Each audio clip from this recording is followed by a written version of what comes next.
Hey, good morning, everybody. We are back, baby. We're back. Welcome to another Charge Up episode of Mornings and Live with Keith and Friends. Your favorite, yes, baby, your favorite R-rated caffeine-infused morning routine live stream. We're getting after it on Monday here of The Loop. If you've ever felt that deep burnout that comes packaged with fatherhood, yeah, you got to stick around. You got your dads out there. I'm a dad. You're a dad. Johnny's a dad.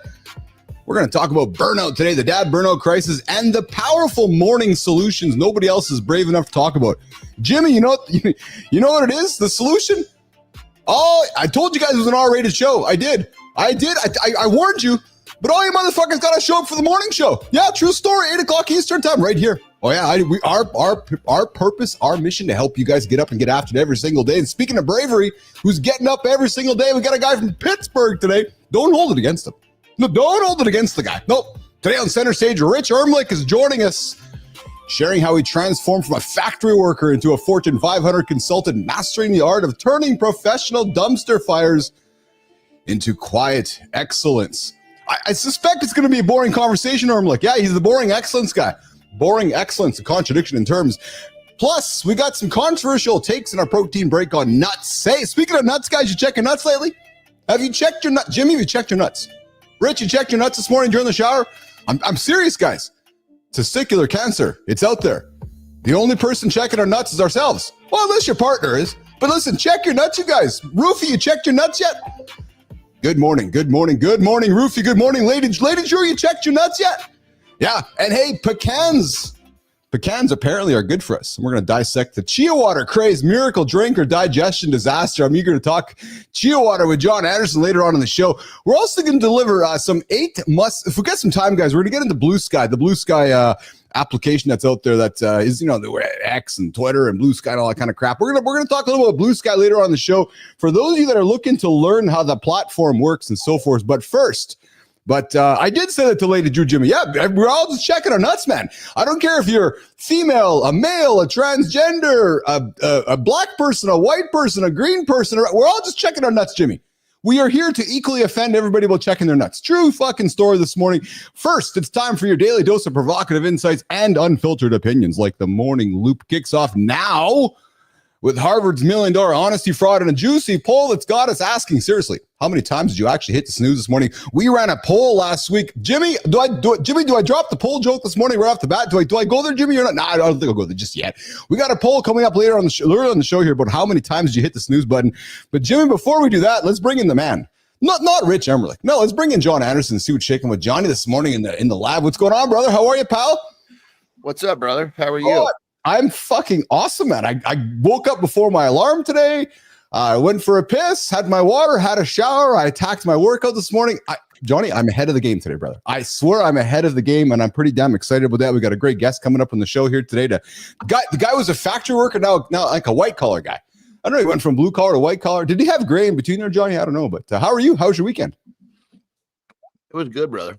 Yeah? It was really good. Yeah, we're actually traveling today to Las Vegas. Oh, yes. Yeah, so we got a couple days there, some collaborations, a couple podcasts to do. There you go. Yeah. Good thing you're not going to California. There's a bunch of craziness happening in California right now, man. Holy Christ. Well, what's going on in California? Well, obviously, don't want to make that obvious statement, but, there's the administration is eager to remove the immigrants from the United States. So there are immigration protests happening, and the National Guard has been sent to California. So, I swear to God, I get more news on this show than I do anywhere else in my life because I don't watch the news. I know that's my purpose, man. I'm always dropping you nuggets, man, to keep you informed. What's going on, Marty? Marty crunching the grub this morning in the lab. What's going on, pal? What's up, man? How you doing? You checked your nuts today yet, bud? I don't know what that means. Well, dude. Oh, he wasn't here for when we were talking about how to check for testicular cancer. So when you're holding on to your stuff, because we all do it, Mark, just give the marbles a roll, and if they're nice and smooth, you're clear. Okay. Yeah. Well, you never know with Keith, so I didn't know what Keith was asking. It's true, though. We got to check the nuts, guys. And Lady Drew's coming in with, I'm single. I enjoy checking a true gentleman's nuts. Well, hey, as long as you're checking a true gentleman's nuts, that's not a bad thing either there. So, hey, guys, we ran a poll last week. And I did not get to it in last week, but I did want to talk about it today because you know what we talk about here, guys, on the show here is about snoozing, and we are the anti-snooze show. We are the anti-snooze show. So we ran the numbers, Johnny. We asked the question that splits the room faster than pineapple on pizza. How many times did you hit snooze? Jimmy, if you got that poll, let's run it up there, man. And 58% of the audience said never. 29% said once. 6% said 2 to 3 times. 6% said who's counting. And here's what the community dropped in the comments. Andrew Nutt and Alana Tart didn't use alarms. They have dogs, so they get up with the dogs. Matt Roos brought a throwback story. He had a roommate in college who simply could not wake up.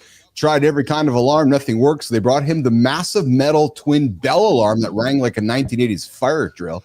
They placed it across. You remember those old things that used to be called Big Ben? Remember that? Yes, I do. But Johnny, they did what you're suggesting. They placed it across the room, forcing them to get out of bed to shut the damn thing off. Yeah, 100%, dude. That whole thing was I don't know if it was my mom showed me how to do that or I figured it out myself. But when that thing went off, it was so loud. It was like in a firehouse. You couldn't wait to get that thing off. You woke up in a fright. Yeah. Yes. Yeah. And Bill McLean. Go ahead, Marty. I was going to say, I'll say this. I'm probably the last generation that used a regular alarm clock before everyone started using their phones.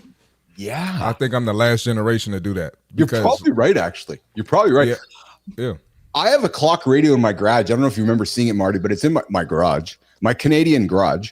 It is the clock radio, boys, that I received for like my 10th or 11th birthday. It still runs, wow. It still exists. It's in my garage today. I still tell time with it. I love it, man. It's just one of those things. It's like one of those relics that just doesn't age, Johnny. It's a clock. It never gets old, brother. Oh, there's a joke there. Yeah, that was one of those thin jokes for sure. It just kind of came out as I was speaking. And recent friend of the lab and John Anderson's assistant Keith Bilous, who communicated with him last week, Hunter Schwartz, checked in to give the crew some love, encouraging us to keep on doing what we do. And I appreciate you, brother. Marty, I got to tell you, man, we had on Friday there. Johnny leaves the show, and I'm in the middle of the show, and I get a text, and I look, and it's from Johnny. I'm like, what the fuck, man? I'm on the show. I'm live right now. And he's like, he's asking me a question. And then I said it out to the audience there, and Adam Holroyd's like, yeah, when John leaves the show, he thinks the show is over. I'm like, brother, no. Well, I mean, I know the show's not over, but the show is over. Yeah, because you're gone. That's it. You know, it's a different vibe at that point, you know? Oh, man, that's good. Hey, Johnny, how are those burgers yesterday? I saw you crushed a couple burgers in your world yesterday. Just 2? Maybe just a couple? Well, you know, if I'm traveling, I got to have fucking plenty of burgers to put in the Ziploc sack. You need the pocket meat, brother. You got to keep it warm. I'm telling you, I've got on the island, I've got some of the stuff I don't want to forget to bring. Yes. And so on that island, I've got a Ziploc sack of Celtic salt. I got a Ziploc sack of Splenda packages. And I've got the whole fucking bag of Ziploc bags because I don't know how many of those I'm going to need to put burgers in there. Because when I leave a hotel, I got to plan out how many times I'm going to eat, which means I need X amount of bags because each bag represents one burger. Oh, man. Johnny, what do you use the Splenda for? What do you put that in? It's usually in like in these what do we call it? The little coffee area in the rooms. Oh yeah. Usually they'll end up having, like a Splenda per little cup of coffee, which is totally fine. So I always get more, but I would bring myself some cold brew coffee. So I use the Splenda for the coffee I bring. Got you. Yeah. You like Splenda, Marty? I don't put anything in my coffee. I'm straight black coffee. But just Splenda in general. Do you like Splenda in general? Not really. I don't use it for anything. So not really. Yeah, never. I don't mind Splenda actually. I don't mind because he's not a fat boy at heart, brother, like us. He doesn't understand. That's you and I. He doesn't understand having that little fat kid inside begging for cake. I never was a fat kid. I'll tell you that. Yeah. So a little bit of Splenda. I'm telling you, when things get real bad, you can give me a couple of big tablespoons of almond butter. Yeah. Drop a Splenda on that thing, mix it together. Stop, that right there will put a sock in the fat kid's mouth real quick. Yes, it will. Absolutely. Almond butter and Splenda. I gotta try that. What's that, Marty? Yeah. I said almond butter and Splenda. I'm going to try that.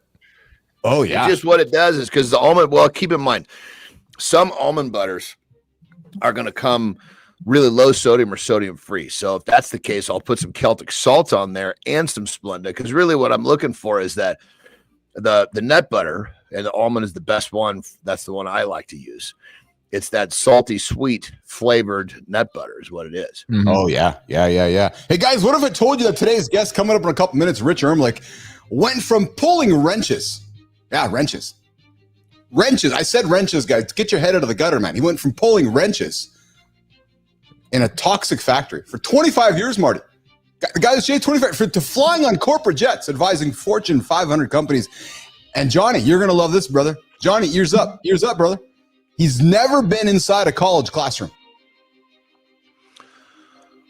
Telling you. And he's also tried being an energy healer and a musician along the way. Stick around. This guy's a boring dude. He's a boring excellence guy, and he's about to blow our mind. Coming up in a couple minutes, Rich Erlich. But before we do that, guys, I found something quite interesting this morning. That was kind of funny to me. I thought, get this. Jimmy, let's run this Harvard clip. What happens when the person's studying honesty? Hear my words in this one, guys. There's a person studying honesty, turns out to be the biggest liar in the room. Harvard Business School professor Francesco Gina earned over $1 million researching why people lie, then got caught fabricating her own data. So she was researching why people lie, and she was the one perpetuating all this fake data to start with. In other words, she was creating a lie behind the lie while selling everybody the truth.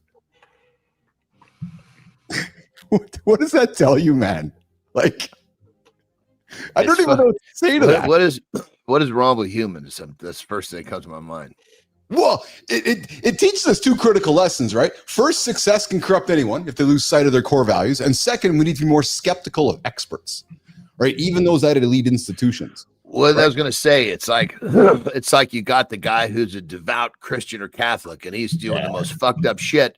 And he's because he's from he associates himself with this place or this this group. Yes, it's okay. Kind of like the Harvard grad that has all this credibility feels like he can literally do whatever the fuck he wants because nobody's really looking closely. Yes. Yeah. Well, that's exactly it, because nobody is looking closely, right? So they can get away with it, right? So I don't. So Marty, I'm looking at you with this conversation, brother. I don't have time for folks. I'm going to look at the men in the world that, to Johnny's point, are the devoutes, whether it's whatever religion you want to call, but they're the devoutes, but yet they just go and chase debauchery, and they always fall back to saying, "Oh, I'm sorry. I'm going to go and be better tomorrow. I'm going to repent." And it's like folks like that use that as a catching board for any mistakes or failure that they have. Do you follow what I'm trying to say, Marty? Yeah, I definitely do, man. It's like when people do debaucherous things, very rarely are they just super open with it. Yes. Right? They have ill intentions. They try to hide it. Well, if you've done it once, Marty, you've probably done it twice, 3 times, 4 times, 5 times, 6 times, 10 times. Right? I'm going to assume it's habit. Right. Absolutely. So, and then you just fall back to, "I'm sorry, Jesus. I'm sorry, Christ. I'm sorry, God. Forgive me. I'm going to be better next week." And I'm not saying I don't know. I guess what I'm trying to say, Marty, is that often, in my point of view, ends up being an excuse for people, an excuse to be able to do bad shit and then just fall back into saying that, "Well, I'm sorry. I'm going to do better next week because I'm reading the Bible again." Yeah, we always got to look at purpose and intention too, right? Yes. So yes, there's this guy like a family friend, and wild dude, and he was like on a church board, a couple years back, and we see what he does now, and it's like, how is this guy working with a church? Yeah, right. So that just goes to show you he clearly was in it for money. It was like a mega church, right? But he was clearly in it for the money. So always look at intention and purpose. Exactly. Always look for attention and purpose. Coming up, we got Rich Erlich. Boys, we're going to do the accountability check-in. Morning loop is over. Melissa, I'm going to get better at calling it out. We're going to do the accountability check-in and get over to center stage. Guys, burnout does not always come with a warning. Yep, there's a true story right there. Hey, talking to AJ yesterday. Guys, speaking of true stories, the Morning Store, your Mornings in the Lab official merchandise store. You can buy your true story hats right there. There's a true story, Jimmy. But sometimes it is just silence when burnout is happening. You're not crashing, but you're drifting. You're still showing up, but not really. You skip the gym again. You come home and you shut down. You snap at your kid over something ridiculous. I know you. Listen, I've been there. I have been that guy in my journey in life. I've snapped at my kid over something dumb, and then I look in the mirror going, what the fuck you doing, Dad? What are you doing, man? I've been in that space of trying to handle business, family, and life perfectly, and it left me wondering where I went wrong in the process. And here's what helped me find my footing. A daily 10-minute emotional check-in. I did it this morning. Sticking to my daily non-negotiables. Johnny does it when he's in the chair. Getting to bed on time. I did it last night. Even though Erlich was trying to keep me awake, he just fucking texted me on LinkedIn. I'm like, dude, I'm trying to go to bed, man. He's just texting me away. I'm like, dude, I'm sleeping. Yet he's still texting. And I'm actually sleeping. I was actually sleeping and texting at the same time. Getting to bed on time because a winning mindset starts the night before. So if you're feeling burnt out, guys, I invite you to give yourself permission to say, me first. Because you take care of yourself. You guys know the story. You lead better at work. You lead better at home. Period. Period, period, period. There you go. There's the accountability check-in. Roofie, I'm never going to stop saying nut butter. No, we don't want to stop saying nut butter, Roofie. No. All right, Jim, let's get the intro rocking here, man, with our next guest here coming up. And we are going to do something that sounds a little bit like this. Boom. Boom. Jimmy, we're trying some new things here, guys. I got the music turned up. Jim, let's run the B.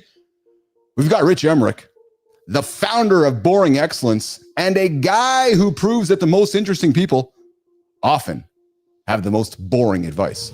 Rich helps massive companies stop the constant dumpster fires by building what he calls self-healing operating systems. But here's what makes him fascinating.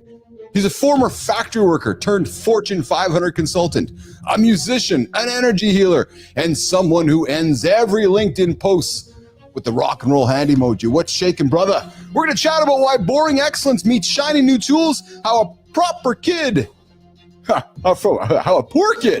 from a steel town cracked the code on corporate success, and why your weirdest eager pivots might actually be your biggest advantage.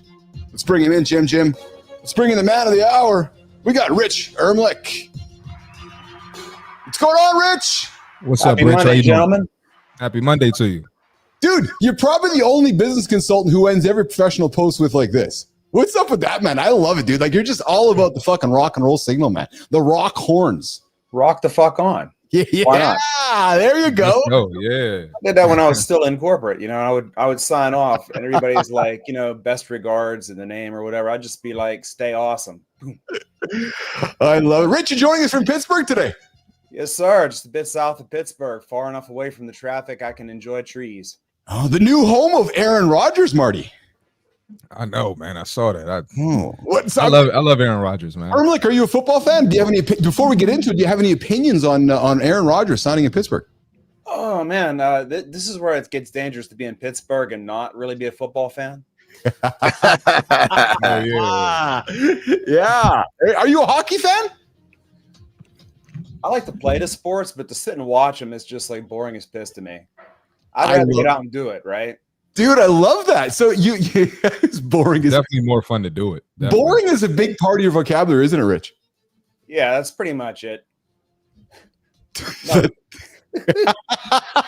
That's it. Done. And Really, conversation's over. He's like, yeah, it's fucking boring. I gotta ask you, man, did you realize that you have this awesome addiction? Did you know that you've said stay awesome 47 times in your LinkedIn posts this year? Really? Not that I study stuff, Rich. No, not at all. You've basically turned business consulting into a positivity movement. And truthfully, that's why we invited you to the show. What is it about the word awesome that you can't quit? It's fun. It's fun to say. I mean, really, stay awesome implies that you are awesome, and consulting is kind of a bad word. Yeah. You know, back when I was still working in the factory, I finally I did some stuff. We probably don't have time to get into all that, but I convinced them to give me the promotion went from pulling wrenches one week, and then the very next week I was in charge of leading continuous improvement for a $250 million business unit across 5 countries. Wow. And one of my mentors, you know, he said, what is your long-term, you know, goal? And I was like, yeah, maybe I want to do this thing for myself and be a consultant one day. And he said, Rich, what do you get when you combine con and insult? And it was like, oh, right between the eyes, man. So, you know, but really what the purpose of this thing is more like being an advisor, being a helper, helping people to see a better version of themselves that they really want to go after, helping people to uncover a deeper sense of clarity about what they truly want in life, and helping them to build some kind of a structure or to know what the next steps are. And that's really it. And that's evolved into the whole boring excellence thing today, which is simply get really clear up front, get really, really clear on what's important. Like you guys were talking about before, you know, my nuts are good. The butter's working out. Yeah. You know, like John, I don't have the news in my life. And what is not important, and what do you got to do to move forward? Yes. And like Keith called me out last night. I did not get to bed on time. My thing is 5 to 7 times per week, though. I metricize.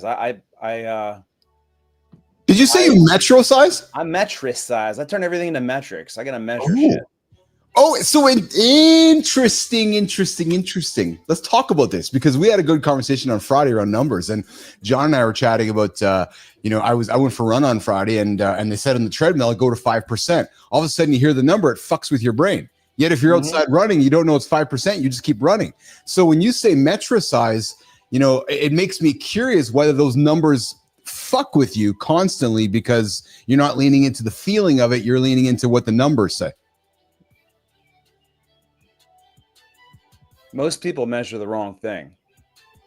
Isn't that the truth? That's the thing. And like, I metricize my life, and I got a Sunday life audit, and I was hearing you guys talk earlier. So I scribbled it out. Maybe I'll bring it out later but it takes exactly, you know, 20 seconds to write one of these things out. I've worked with a bunch of people. Some people have tried it, maybe a handful. And every single person who's tried this technique said it was nothing less than life-changing. Because you have to take the step of figuring out, number one, what's truly important, what is truly your goal, and number two, how do you measure something that is like you said, you go out for a run and you want to feel it, and you see that 5% number, and you're looking at the 5%. Yeah, that's the wrong freaking number. Like according to the body mass index that the doctors go by, I'm obese. I'm right at 30. 30 is obese. Okay, you know. I'm sure, you know, you guys you're packing muscle. You get up and work out. You're overweight and obese yourself. Oh yeah, the BMI number I think is a joke. Actually, retarded. Yeah, we don't pay attention to that here. But what if you said something? Yeah, like, I'm morbidly obese on the height weight ratio. Good morning, Fit presenter Mike McQuillan joining us here in the comments. Following your dreams is boring. It is. You know what, Mike? You're absolutely right. This has been the most boring journey in my life, even though I'm having the most fucking fun doing it. Living a load of care for tomorrow is more fun. Jason Brophy. Good morning, Brophy. Good to see you, brother. Sounds like Rich likes books, not sports. And we got Benzie coming in with good morning, everyone, as well. Rich, you know, so I was quite fascinated by this as I was doing my research on you and bringing it into the show today. Johnny has changed hats a number of times. Marty's changed hats a number of times. I've changed hats. You've tried 3 completely different careers: factory work, music, energy healing, and then consulting. Dude, what's the common thread that connects pulling wrenches to healing energy to building business systems? Like Erlich, you've been all over the planet, man. Yeah, I used to help facilitate alchemical fire circles, go work with energy healing, do drumming events, music and healing related events. But it all feels the same to me. Oh yeah. Because like we were talking about before, it's like everything is connected. Yes. Everything is connected. And the whole idea of the boring thing is we go out for these shiny little knickknacks and hacks that are on the surface.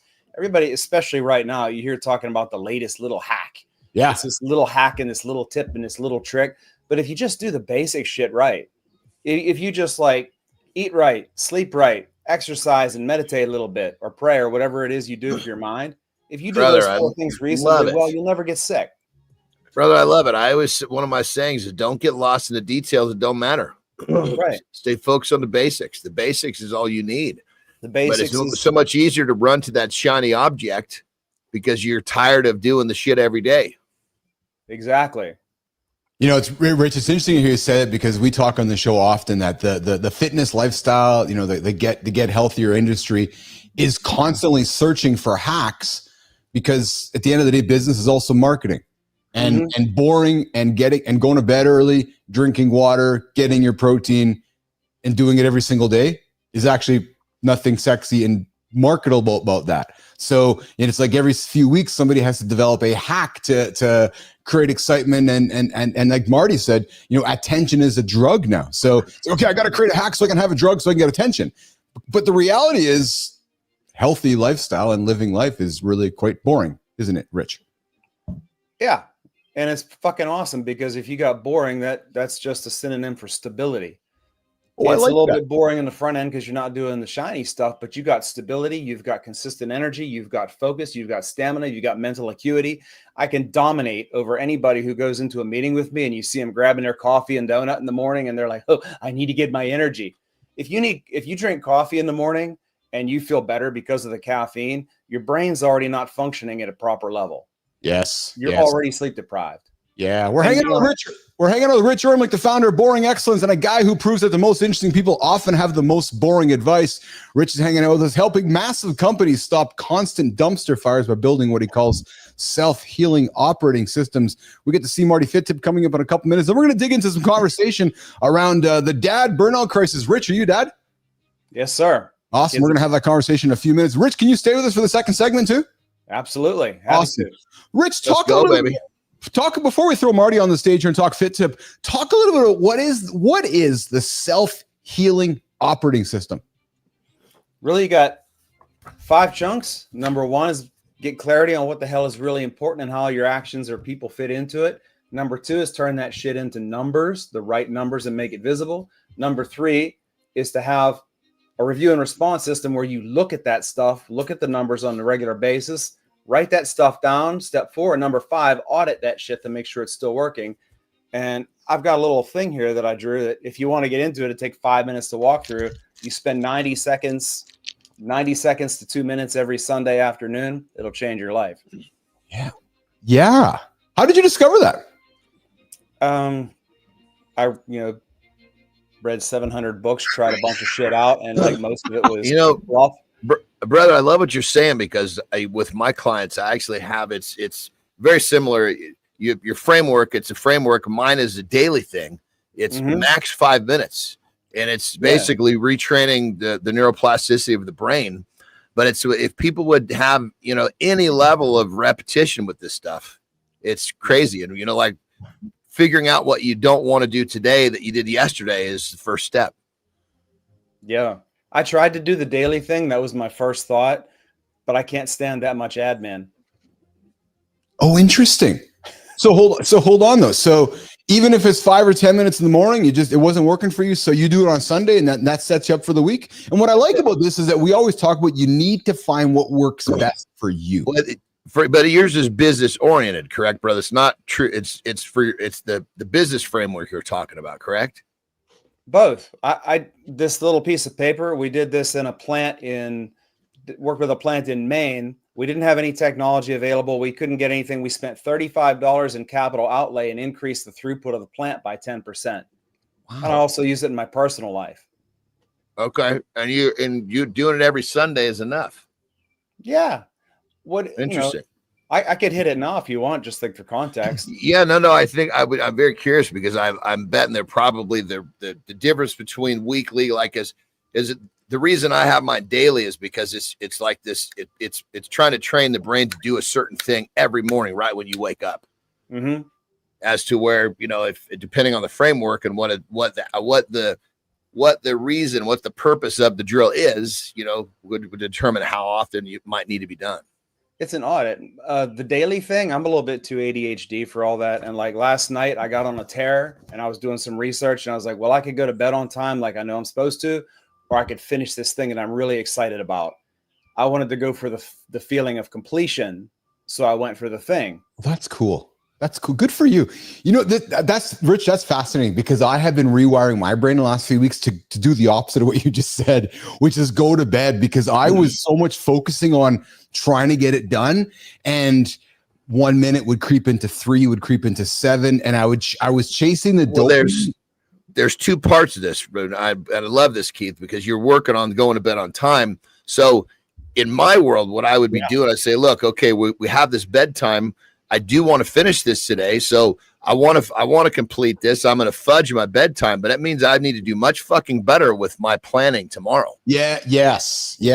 But what I was exactly, John, about where I was saying this, I'm kind of curious what Rich says here. I was chasing the dopamine hit of getting done, and then going to bed, and I've had to rewire that by extending the dopamine that it's going to be there tomorrow, and learning that the to-do list, and we know this, guys. We talk. The to-do list is never done. And I'm really right, because yet you were chasing the idea of getting it finished, and you wanted that completion feeling, didn't you, Rich? That's what it was about for you, wasn't it? Yeah, and it was also the effectiveness. If sometimes you can put it away tomorrow and pick it up and it's fine. Sometimes you have to hit the iron while it's hot. Yes. I hit it while it was hot. And here, the other thing is, this is we go back to your question on metricizing and Like I'm looking at, you got health, relationships, and financial and personal stuff. The health thing, there's four little things I measure: your sleep, exercise, diet, and meditation, right? Yes. How the hell do you measure that stuff on a weekly basis? Like, this is where everybody gets complicated and all like jacked out of shape. If you're just starting out off the couch, what if your measurement is, I went and touched the doorknob of the Planet Fitness 3 times this week? That's the measurement. Did I do that? I can remember that. It's easy to remember. I get the number and it's meaningful. For me, it's, did I sweat before breakfast 5 to 7 times this week? Yeah. Then it gives me 2 flexible days. So now I can adjust and I don't have to feel like I'm in, because a lot of people get into the habits thing, and I love the habits, but if it becomes too rigid, then it becomes fragile. And as soon as it breaks, you're like, oh my God, I broke the habit. Like the whole idea of getting 150 gold stars in a row.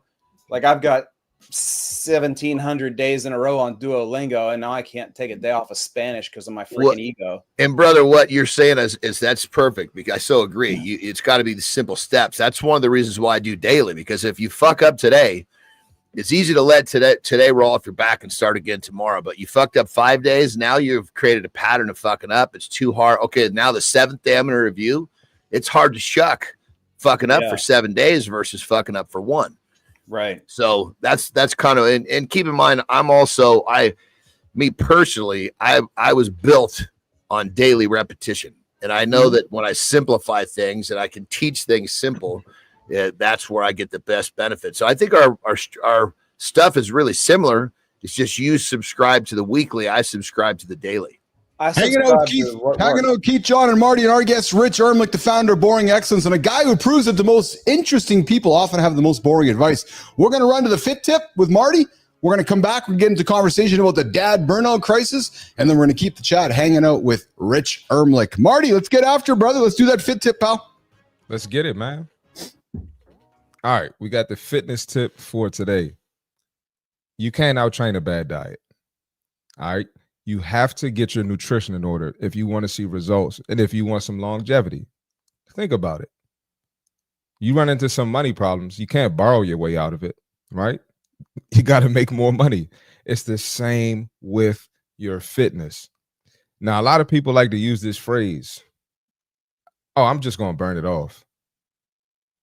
That's not how it works. 9 times out of 10, that cheat meal that you keep having over and over again, probably 1,000 calories, maybe 2,000 calories, maybe even more if you're binging and losing complete control. You're not burning all of that in the gym. Best case scenario in the gym, you're going to burn 300 to 800 calories, somewhere in that range, more than likely. So there's no such thing as burning it off. It is essential for you to get that nutrition in order, hit your protein, get your micronutrients, get your fiber, and of course, the water intake. I don't care what workout you do, CrossFit, you can do cardio, you can lift weights, you can do powerlifting, you can play basketball, you can do 5Ks, but you're just not going to burn it off. All right. So get that thought out of your head and find some discipline when you leave the gym and you put the fork in your mouth. That's the fitness tip for today. Fit tip of the day with C Marty Fit. Good morning, B Drive. Bernard, I see you there, brother. I see you. It's baby. Make America great again. So much tariffs. There's a true story there. What's going on, Fontana? I see you there as well. Brofium, 5'10", 186, obese, apparently with the BS BMI. Yeah, there's some truth. All right, guys, let's keep the show going here. We got John, myself, Marty, and our guest, Rich Erlich. We're going to get into this big conversation. Good morning, good time. Oops, not that one there. We're going to do this here, guys. I'm trying some new things over here this morning, guys. So we're going to try this right here. It's going to sound a little bit like this. Guys, modern fatherhood is a beautiful, beautiful mess. You're juggling work, you're juggling family, you're juggling those emotional expectations. And somewhere in there, trying to hold on to yourself. But guys, what happens when the pressure never lifts? Today, we're going to dig into the truth about dad burnout and what it looks like, why it happens, and how a simple morning routine could be the most overlooked solution. Now, guys, this isn't just about being tired. It's about a slow erosion of energy, joy, and identity. If you're a dad feeling detached, depleted, or just done, there's a path forward. And it starts before your kids even wake up. I know Andersen's ears goes up with that one. So, guys, let's get into it. Depleted dad syndrome is increasingly recognized by psychologists a chronic state of emotional and physical fatigue that drains fathers mentally and relationally. 78% of dads report feeling emotionally burned out at least once a week. Guys, let's talk about it. I got to lead this one off. Let's go, Johnny. Get into it, brother. Because when it comes down to it, if a person is that volatile, they're not building a resilient version of them. I mean, Jesus Christ.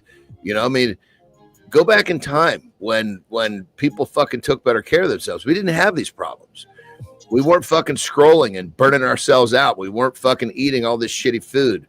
We weren't, I mean, go back to where, I mean, what is it? It's an actual fact now that, you know, today's generation has substantially less natural testosterone than like 50 years ago. It's just the way we live our lives. Yes. So of course we're fucking volatile pussies now. If you lived your life in a better way, you'd be resilient. And if you're resilient, you wouldn't be a part of this terrible goddamn statistic. Yeah. Rich, what's one of the dad burnout signs you've seen in yourself or others, guys in your circle? I don't know. Back Don't fucking answer that question. He doesn't have any of this shit. I did. Yeah, dude, perfect. Used to. Not now, baby. Yeah, well, now it's like my kids are in my 30s, so they're off on their own. But seriously, though, it's you. We have less time to do what we want to do. You know, we're so strung out, burnout. Like John was talking about the distractions. You said before you don't even have the news. I'm right with you there, brother. There's so many distractions in the world. We're scrolling, we're doing things. Yeah. I don't own a TV. I don't own a stereo. I don't have a clock on the wall. Yeah, baby. Honestly, that's fucking savage, dude. Yeah. No TV, Yeah. no stereo. Honest to God. Honest to God, if I want music, I pick up an instrument. I play 24 of them. Whoa. Whoa. That's hardcore, brother. That's hardcore. I try anybody. If you would try it for like just like unplug for 2 weeks in a row, your life will change. Dude, I'm like a music junkie though. I like, you know, when I get up in the morning, first thing I'm gonna do, I've been crushing this Peter Frampton song lately. It's a live version of one of his tunes. I put that thing in and I'm fucking singing, dude. I'm singing because singing in the morning like releases all sorts of positive shit in my brain. And I put it in my ear so I can crank it up so I don't wake up my wife. I ask her if she can hear me singing. She says it's okay when she hears that. But and so I use music as like part of what helps me get into that space. How do you don't do that? I mean, do you play music? No. Do you play an instrument early in the morning? Music is my spiritual path. Okay. I've been saying that for years. And it sounds like kind of daffy, but I've got music inside my head constantly. Yeah. I've been performing since I was like 8 or 9, you know, and that's just, I've been in Renaissance festivals, metal bands, jazz bands, rock bands, blues bands, you know. Which instruments do you play, brother? What's that? Which instruments do you play? Lately, most often guitar, Arabic percussion, African stuff. I used to facilitate drumming circles, the healing aspect of it. I play Arabic ouds, an Afghan rabab, an Indian sitar for a while. Mine busted up. I just got a lot of instruments that, once you get you and instruments is like me and the gym. There's no discipline that I can't fucking nail. I can power lift, Olympic lift, any strength sport. I'll nail it. Yeah, and it shows, brother. That's awesome. We got Bernard, Be Driven Equipment coming in. He says the same thing. I have a stereo, but it's seldom on unless I leave the dogs home. Be Driven is just like yourself there, Rich. No stereo, no TV, no clock. Good morning, good time. I see you there in the comments. And good morning, OG Adam Holroyd joining us this morning. Good to have you in the community here, Adam. Always love seeing your name there. Rich, why do you think that men don't talk about this idea of dad burnout more often, Rich? I think two things. One is, we've got the stereotype. You get the bro culture out there where burnout is a badge of honor. Yeah. Let's work ourselves until we're dead. Like a lot of people that misunderstood Gary Vee back in the day. Yeah. Yes. Let's just burn ourselves out and call it cool. He was just doing what he loved. Yes. And the other thing is that your guys, I'm a middle-aged man. I'm the face of the enemy, right? Historically, we look at all the stuff that like traditionally men have done to women and men have done to kids. We've got different abuses down through history. So like now it's coming back. It's like, okay, fuck you guys. It's just it's so clear. And you already touched on it, brother. It's so much easier to say I'm burned out than to start fucking taking care of yourself. It's basically I'm burned out. I mean, granted, even if you're taking care of yourself, you got to have to be careful not to push too hard. But generally speaking, I'm burned out as fucking relinquish accountability for taking care of yourself.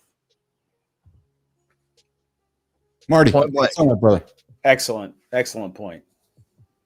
No, I absolutely agree with that, and I think a lot of people use that burnout excuse to act like they're really putting work in, or they act like they're really being productive. A lot of people aren't really doing anything productive.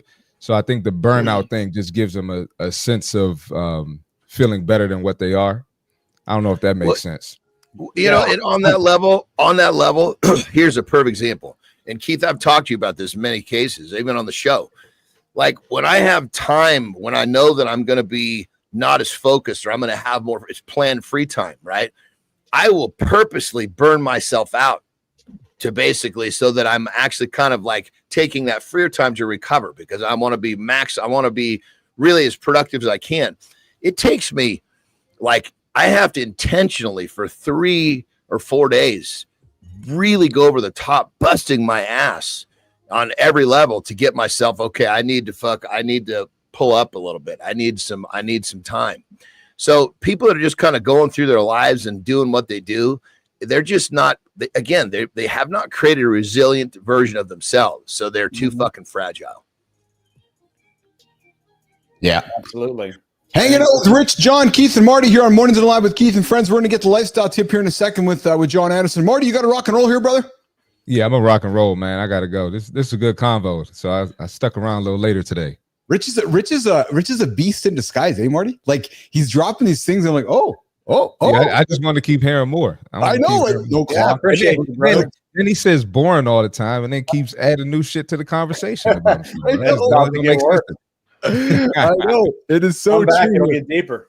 All right, Marty, you have yourself a great day, brother. We're going to walk Marty out of the lab here, guys. And we got, I'm going to turn my attention over to the comments here. We got Roofy coming in with music is my life. Only TV is sports and on occasional movie listening and playing music is my mental meditation. We got B-Drive Bernard coming in with especially don't watch sports, no Hollywood for me on or off the field. It's like watching lip syncs. And of course, we got Benzie coming in with, are they burned out because they don't want to go outside their safe circle? Because it's easier to say burned out. And that's an interesting conversation, right? Because it's easier to stay safe. It's easier to say what you know and say, I'm burned out. And then you know what I think that happens? I see you nodding, Rich. I think we just accept it. We go to bed and we get up tomorrow, we do the same thing, don't we, Rich? I think that's what happens to us. Right? We just perpetuate it, don't we, Rich? I was going a different direction. Yeah. I mean, yes, you're right. We do perpetuate it. I think it's because I saw some comments and people are talking about doing the grind. Yeah. But I think it's because we're distracted. We're distracted. We're grinding on the wrong thing. We're putting in a ton of energy. We're burning ourselves out because we're putting in all this energy, and we can feel good because we put in tremendous amount of efforts. And look what I did. Look what I've done. Yes. That's a freaking martyr syndrome. And here's the thing is if you're doing the wrong thing, I shouldn't say wrong. It's not right or wrong. If you're doing something that's not moving you intentionally and purposefully, as what Marty said earlier, with purpose and intentionality, it's not moving you towards what's truly important to your life. Yes. Yeah. Busy doing what? The hard work. Here's the really freaking hard work that nobody wants to do. Figure out what it is. Rich, how do you delineate the difference between grateful and grind? And I ask that because when I go to the gym, I'm grateful for it. Some folks, I'm grinding it out of the gym. No, I'm finding a sense of gratitude in that. Do you understand my question? Like, how do you delineate the difference in your world? Well, if you're not grateful for it, don't do it. Oh, if you're not grateful for it and you're not feeling it is a grind. Like I go to the gym, it's not supposed to necessarily be enjoyable. I'm like, who the hell's idea was it for me to get on this treadmill? Like, right. But after I get my stomach back in my mouth and I put, get to where I can breathe again. But honestly though, if you're not at a deeper level, I don't want to mean enjoying it in terms of like, oh, this is fun.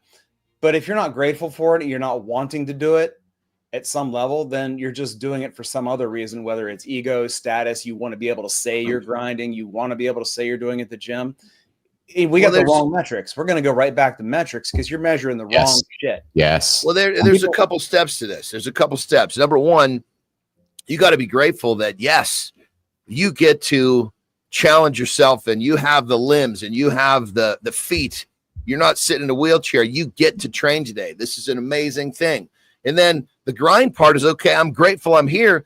I need to fucking grind a little bit so I can get better so that tomorrow I can lay my head down tonight and know that I didn't fucking waste my day. Getting a little bit better every day. And that grind portion comes, okay, see, the grind is that person that sees the problem of the grind. I don't see that. I don't like when I'm setting up on a set of squats where I'm going to go until I can't fucking breathe. I'm not looking at how bad that's going to hurt. I'm looking at how fucking amazing that's going to feel when I catch my breath. Yeah, I have the same feelings. I do with my, how much I dislike running, Johnny. Good job, brother. Great job catching the H word. I'm always knowing how I'm going to feel when it's done. And what I think about is when I get into the shower and every step, Rich, as I'm running towards what I'm disliking, I'm imagining the water falling on my body. And he's imagining giving himself a testicular cancer analysis or a rub down checkup. Rub down. We've been talking to Dad Burnout Crisis, guys, with Rich Erlich, our guest, and John Andersen, and myself, Keith Bilous. Johnny, let's do the lifestyle tip with yourself, and then Rich, I'd like to come back with you and wrap up the conversation with you, pal, so I can get you out of here by the top of the hour. Okay, does that work for you? Hey, quick question before we go to the lifestyle tip. You said do the lifestyle tip with myself. Was there somebody else that I was supposed to do it with? I just want to make sure I'm following your lead here, brother. Fuck off. For lifestyle. Get me out of here, man. Oh, shit. All right, we're talking about burnout. And I specialize in working with business owners who want to level up because most business owners, they're working, but they're putting their effort into the wrong spot. Well, you see, when you build a better you, when you build a resilient you, better focus, more energy, you're going to bring that into your business. And when you learn to eliminate distractions and you learn to put your effort where it needs to be, you are going to have a whole different level of performance. You're building a business, but are you building yourself? Because if you're not, you're missing the boat. You got a team, you're the leader of this team, and you're fat. You're the leader of this team, and you're tired all the time. You're the leader of this team, and you're not living your life in a way that gives them something to follow. So ask yourself a question. If you're a business owner, are you focusing on what is really important? And I'm not saying don't focus on your business. I'm saying focus on you, because when you level up, everything else around you is going to level up, including your business. Rock and roll. Guys, he's not going to say it, so I am. We are putting some aggressive energy into lifting Andersen's profile on LinkedIn alongside the old Uncle Keith over here. So guys, I invite you to connect, follow, interact with Andersen on LinkedIn. Watch Johnny and Keith do our ways through LinkedIn. There's nobody else doing this on LinkedIn, you guys. So if you're looking for some assistance on the coaching side, the lifestyle side, the health side, the losing weight side, the getting your habits in check side, go connect, go follow Johnny, man. He's a great follow over on the LinkedIn side of things. Hey, we're hanging out with Rich Erlich, an energy healer and someone who ends every LinkedIn post with a rock and roll hand emoji. We've been having some awesome conversation with the guy. He's a former factory worker turned Fortune 500 consultant. Rich, you've had magazine covers, speaking gigs, but what's one accomplishment that you're the most proud of that would never make it onto a resume? Erlich. Yeah, you know what? This is the right place. Oh, Johnny, I'm ready for this answer. I think he's got something similar to what I claim is my favorite thing about me. So I'm very curious. I think it lines up exactly with what you're talking about. I love what you said about leadership and how you frame it as in taking care of yourself so that you have the clarity and the wherewithal to take care of those around you, including your business, your family, and everything else. Yeah. The hardest, to answer Keith's question, the hardest single thing I've ever done in my life was to learn how to love myself. Oh, yeah. And that is when the burnout stopped. Yep. How did you do that? That is so good. Yeah. So good. Yeah. Thanks for sharing that. Because I'm going to say this, Rich. I have been on my journey to figure that out. And I know Johnny as well. And a lot of men, Keith, we share that, brother. We absolutely do. Yeah. And I know I was talking with AJ last night too.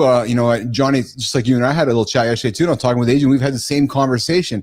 So Rich, talk about that. Talk about the idea of loving yourself and how and when you arrived at that. I love that, brother. Let's go here, pal. The short story is everything that I cared about fell apart. I lost everything that was important to me. Marriage fell apart. Lost contact with my kids for a year. Suddenly the house that I had worked for, everything was just gone. It was all gone. Dude, I'm sorry. Except for all the chronic depression and, all the generational everything. That was all back in a vengeance. And then the house that I happened to buy was right next to the one I grew up in. So, hey, guess what? Your childhood's back too. Oh, Jesus. So there's that whole thing about the crack is where the light gets in. It cracked, man. It just fucking broke. It completely broke. Everything broke. And under this entire mountain of all the terrible things I thought about myself and all the poor thinking habits, and that's what they are, is thinking habits compounded over time. Yeah. Yes. All the beliefs, all the everything. Finally, just got this whole mountain of bullshit that I cleared through and just day by day working with. I think I spent 6 months just sobbing nonstop. And what I found under that pile of garbage was something pretty cool. I found myself. And then I started with that. And I said, okay, who do I want to be this time? Yeah. And then I moved forward, and anything that doesn't help me get there is a distraction. So we were talking about before, I love the clarity piece that John brought in there, because it's that clarity. Everything that's not fitting in that clarity of who I want to be is a distraction. I don't want to be a couch potato watching TV. I don't have a TV. Haven't had one for decades. I don't want to, what I do, it's about what I do want to do. I want to experience life firsthand. I love sports. I'll go play them. I like games. Yes. I'll go play them. Yes. I'm the same way, brother. I say that all the time, man. I don't want to watch. I want to play. Yeah. And it's not that I don't like to, it's interesting as heck to watch it. And the guys that know the stats and the theory behind it is awesome. Just not my thing. I'm more boring. Like, I don't drink. I don't have a TV, no stereo. I don't drink, don't do drugs. I don't even know if I've ever taken aspirin as an adult. Like, dude, you're inspiring, man. Well, you got me fucking whooped there, brother. I've had my fucking challenges with addiction throughout my athletic career, and that was no fucking fun. So better off to stay on that side of the fence, because there's no fucking glory on the other side. Let me tell you. I had addictions. I had my addictions. Oh, you did? Absolutely. The only reason I was not a full-blown alcoholic, Like I come from generational alcoholics. Ah, And okay. there was something, I don't know if I was afraid or just by the grace of God or dumb luck or whatever, was I never took my first beer. If I had, I'd have been gone. My addiction when I was a teenager was practicing music. I used to practice Yeah, like yeah. 6-8 hours a day, sometimes till my fingers bled. And they're like, oh, wow, that's really cool. I wasn't building myself up. I was distracting myself from the pain of being alive. And it was Yeah, only, no, that's crazy, brother. it was the That's same thing. I just happened to be damn lucky that my side effect is good technique and no social life. you know, that's crazy you say that, because now you could definitely say the gym was like that for me, because early on, looking back, Me too. I trained way too hard and I spent way too much time doing it, but it was my place that I could escape. I just misunderstood what you said, is I don't even take an aspirin. Like you were just like this dude who never dealt with any sort of substance. But that's good. The fact that you dealt with some addiction, that makes you that much more understandable. Rich, Yeah, I'm I don't over a TV, because video games can do that for me too. Yes. So it's not that I'm like, I'm not more evolved. I just don't want to have a TV because it's too easy for me. interesting. Good morning, Bernard. I see your comments there about a high-speed soap for Keith. Yeah, obese doctors I have a hard time listening to, and then B Drive coming in with spot on. Rich,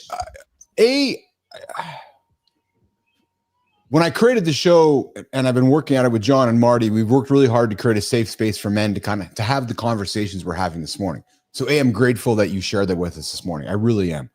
There are men tuning in. There are men going to listen to us later today that are going to be or are on the way into your situation. Chasing dumpster fires, waking up going, fuck, I'm lost. Waking up, because I have been that guy. Yeah. Take Johnny and I and our audience through your story of when you discovered, whether it was the morning, whether it was the evening, whether it was your wife, whether it was your kids. What was that moment behind the moment that you're like, this has to stop now? And as you're leaning on that, I'm gonna offer this up, because we often talk on this show, Rich. There's words in the human's dictionary that Keith and Johnny are determined to wipe out of the fucking dictionary. 3 of them specifically. One of them is called one day. Somewhere it's the magical day on the calendar. I just don't know where it is. The other one is someday. I think it might be between Thursday and Friday. Maybe I don't know. It's just someday. And the other one is yet. I'm not ready yet, or I'm not ready to get started yet. So share with our audience, if you may. We need to add I can't into that little mix. Yeah. So Rich, where in your journey did you realize that, to Johnny's point, I can turn my life around? When I had no choice. The old one was gone. But there was a moment, I'll give you the 3-minute version. There was a moment where, the famous quote, the 2 most important days of your life is when the day you were born and the day you find out why you were born. I remember the moment I found out why I was born. And man, this is nice to be able to be on a platform and talk about this kind of stuff, because everybody else talks about freaking business systems and stuff. So I appreciate you guys for building this space. But girl I was engaged to at the time went from being healthy, very active, very, fit and everything. Suddenly chronic Lyme disease gone, like health gone. Oh my God. And we were, I was traveling down to Virginia, and we're staying like next to this big, huge national park in the Shenandoah. It's absolutely gorgeous thing.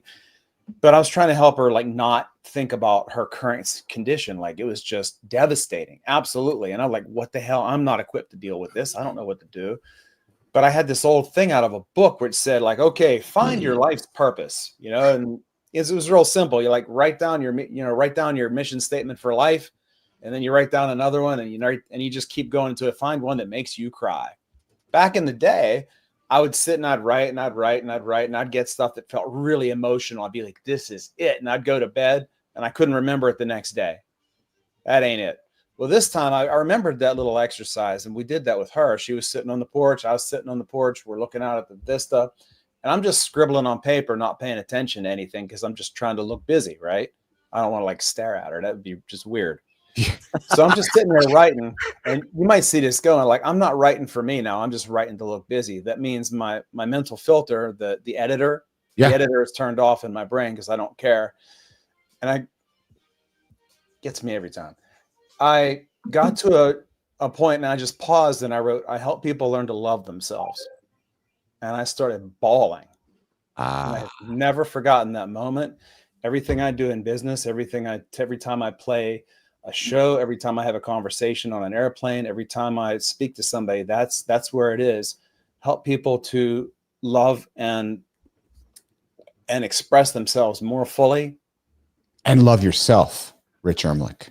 Yes. Love yourself. Brother, you just got to say those are tears of strength. Yes. Because you've got the strength to share with people who maybe haven't developed that strength to be open. And when we do this shit, this is what helps other people. So that's frame those tears into fucking strength if you haven't already. If something tells me you already have. And I'll tell you, Rich, you know, and I want to create some levity with the moment. I decided to start wearing the sunglasses months ago because I got such awesome men that come to the show and make my eyes always mist. So I'm like, all right, I'm just going to put the sunglasses on. I say that with all love, but I'm going to tell you something. Your words are having an effect. We got Bernard jumping in here in the community here, which is, thanks, Rich. What you just shared takes tremendous power. And it echoes what Johnny said. And God takes away everything you think matters until you get closer to him, is what Bernard also says. And B Drive Bernard, I think, closes it with saying, if you don't love yourself, no one else can. And Rich, I that last one, I can tell you that I have had to spend a lot of time in my life journey through divorce, some of the things you've gone through, Rich, low points in life, addiction challenges, and recognizing that I got to look in my own mirror to love myself. And I'm going to tell you something. This show and that man sitting next to you has been a big part of that for me personally. Well, so you know, real quick, you opening up, Rich, to us like us, continues to give me fuel, gives Johnny fuel, and gives other men fuel to do the same thing. So I thank you, and I'm grateful for you for that, brother. I really am. 100%, 100%. You know, I just want to share something. It's me, how I identify where I am in my scale of love or hate myself, because you know, it's like a sliding scale, and the fucker changes all the time. Yeah, you know. And one of the things that I recognize with myself is it's discipline is self-love. Yeah. Because when I love myself, I'm doing the things to make myself feel good, which then makes me better so that I can do better for the ones I love. And it's a positive spiral versus when I'm going into that self-loathing type frame of mind, excuse me, that's when I find myself wanting to do stuff that makes me feel poorly about myself. So if you're a person who's trying to figure out, you know, where do I start with loving myself or hating myself? How do I identify it?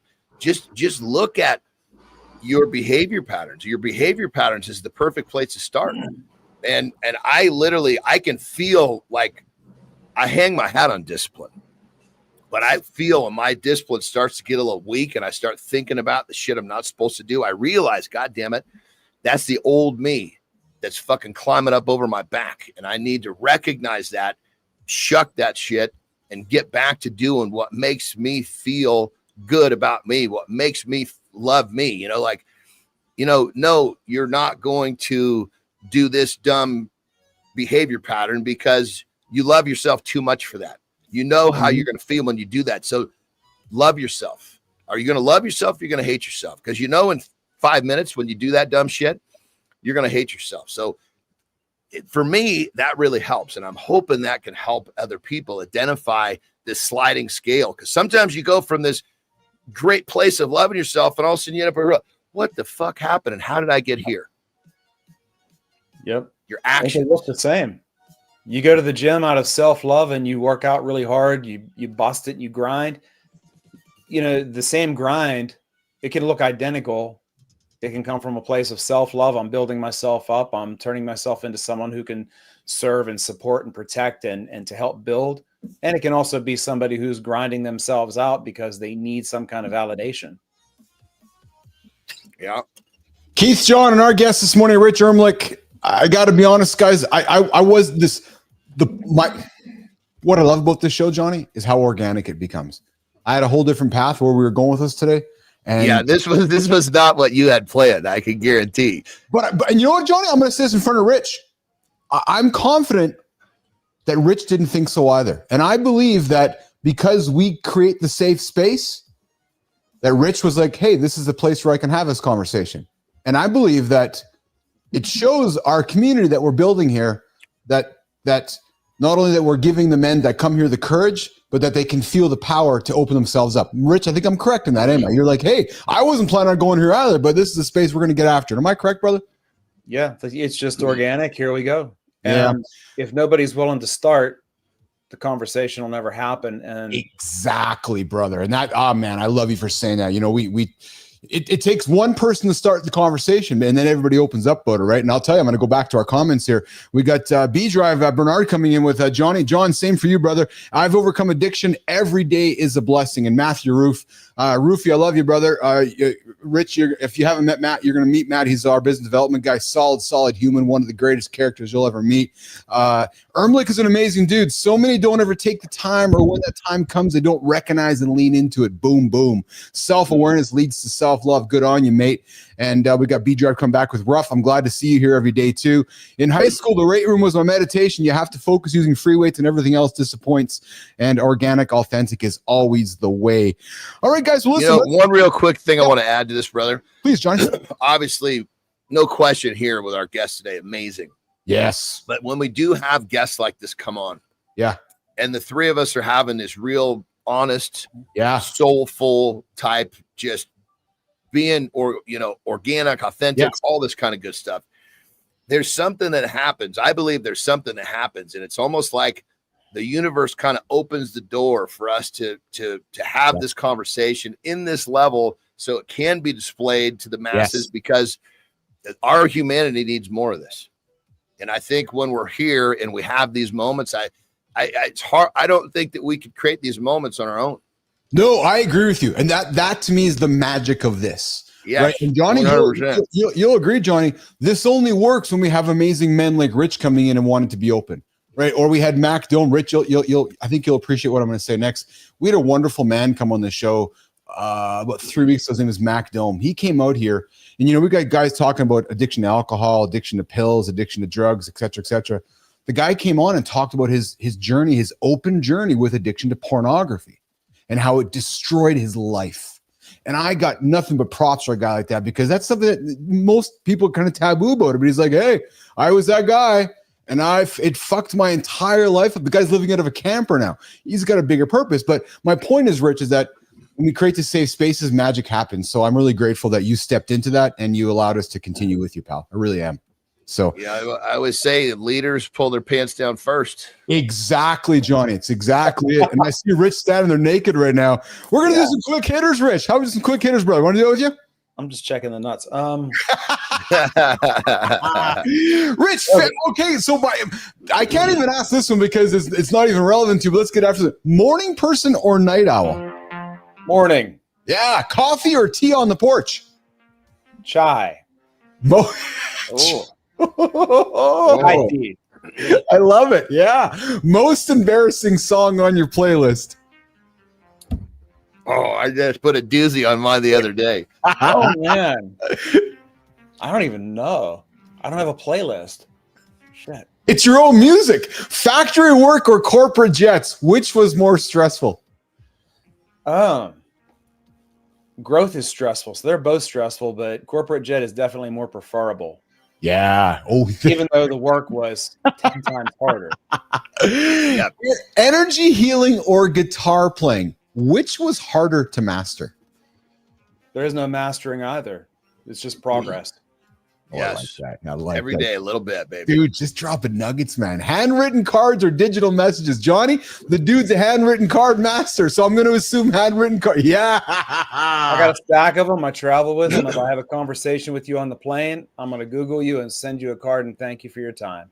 That's awesome. Johnny, he also has a stable of pigeons. So he puts the cards in the pigeon's mouth and he fucking sends it over across. And I've heard they get stuck at the border between Canada and the US. So I don't think I'll be getting a handwritten card from I'll send them on turkeys. Rich, my final question for you, brother. You've proven that you don't need a college degree, fancy credentials, or a traditional path to advise the Fortune 500 companies that you had. If you had to write a book titled Advice I Wish I Could Give My Broke Factory Working Self, what would you call chapter 1? Rich Erlich. You can do it. Yes, you can do it. Let me back up. You're worthy of it. You're worthy of it. You can do it, and you're worthy of it. With Rich Erlich joining us all the way from Pittsburgh this morning on Mornings in the Lab with Keith and Friends. Rich, I'm just going to send this to you, brother. I have nothing but love and gratitude for spending time with you today, man. I'm going to give you some vitamin G. I had a guest on the show a while back. His name was John Graham, and he taught me the idea of vitamin G. He's like, Keith, I take my vitamin C every day, my vitamin D every day, and I like to give out vitamin G, which is gratitude. And I'm grateful for you today, my friend. Much love for you guys. Every fucking morning, man. That's part of my morning framework is that gratitude. If I don't have that every morning, it doesn't put me in the place I need to be mentally. Awesome. Rich, where can folks connect with you, find you, the boring excellence guy? How can they work with you, engage with you? Here's your chance to tell the world all about connecting with Rich Erlich from Pittsburgh. I'm mostly active on LinkedIn, but my name is, I'm Rich over here. Rich Erlich, at Rich Erlich on all the socials and everything. Or you can just look for Boring Excellence. I'm the only one using that hashtag. Awesome. Well, guys, we're going to walk Rich out. We're going to walk Johnny over to the restroom so we can have a quick break, and we're going to get into hour 2 here. Johnny, I'm looking at the time, man. You've been sitting there. Me and Jimmy are fascinated by how long you've been able to hold that one off. Because I've got to drive later today. So I'm actually changing my water intake a little bit. Because, pulling off the fucking road on, in the fucking desert on the way to Vegas to take a piss is no goddamn fun. Jimmy, there's always something with Andersen, right? He's like, well, of course I'd have to piss because I have plans today. He's always so fucking planned. Johnny, why don't you go for a quick little break? We'll come back. We'll have some conversation before we wrap it up. Okay, pal? Have you noticed? I'm actually on stick number 2 today. I have noticed because I knock one out in about 45 minutes. I try to make it go a little bright. It just doesn't work. Since I'm starting to haul till 6:30 every day, it's just going to be a 2-stick drill. I just know when Terry meets me, she's going to like, you've been influencing that man to smoke those cigars. He's now on to 2 per show. Dude, I'm not going to tell her. She just knows I smoked during the show. Dude, Rich Erlich's a fucking goat, man. I got to get a new button, but he's a goat. Like the guy. Yeah, you can't give that fucking castrated goat to these. No, that's why I didn't. I couldn't give it to him. I couldn't give him to Bannister because Jimmy, I got to get a new sound effect today. I got to get. Brother, thank God I came along and pointed out that fucking goat was castrated because you'd be giving that thing out not knowing any better. I can hear Rich in the green room. It sounds like this. Yeah, see, that's what I'm talking about. Jesus Christ. Rich that's like what they call a baby goat. What's the name of the baby goat? A kid, isn't it a kid? Yeah, it's a kid. That's a kid. That's not a goat. Oh my God. This is Keith and Johnny on Mornings in the Lab with Keith and Friends. We're getting it after and having a lot of fun here this morning. Guys, hour 1, what did we get into today? We talked about the honesty expert who couldn't stop lying. We got into our accountability check-in. We had Rich Erlich join us as well. And I'm being instructed by my team to remind you guys of this. So ears up, guys. We have a Mornings in the Lab community. True story. And we got a store, themorning.store. Yeah, there's another true story. Speaking of, you can buy a true story hat. And it's funny, AJ and I were talking last night. Listen, I grew up with WWE. Yep, WWF, actually. I know what a catchphrase is. So if any of you have been paying attention, you may have noticed my catchphrase through time. Why? That's how you generate merchandise. Yeah, true story. Yeah, there's a true story line of hats available right now in the Morning store. And guys, I invite you. This is not a handout. It's just an invitation. For those of you that are enjoying the content, I would invite you to subscribe to the Mornings in the Lab community. Membership start at $2, $10, and $20. What do you get? You get goodness, you get love, you get a lot of great stuff from us. A big thanks to the OG Adam Holroyd. A big thanks to the OG Lady Drew Boger, who are awesome members of the community. And I'm working hard, guys, at continuing to add value here. So if you're seeing value in the show every day, we'd love to have you guys as part of the Mornings in the Lab community. And listen, you guys are already 2 weeks behind Lady Drew and Adam. True story on that one. So I'd invite you guys to check that out. And one more thing too. This is not about lining the pockets of old Uncle Keith and Uncle Johnny over there. Nope. Nope. Not at all. All proceeds go back to reinvesting to keep growing the show. And I think here's the reality, guys. You heard it through the conversation with Rich. These conversations need to be had. We're having them here in the lab. There's not a space in the world / in North America right now where these conversations are being had in the morning. And I'm proud, and I know Johnny's proud, to be leading these conversations. So our goal is to continue reinvesting money back into this so we can keep growing this. Listen, there's going to be money one day for me and Johnny, but that's not what this is about. We are happy to be the shepherds leading up the mountain. The monetary rewards will come, you guys.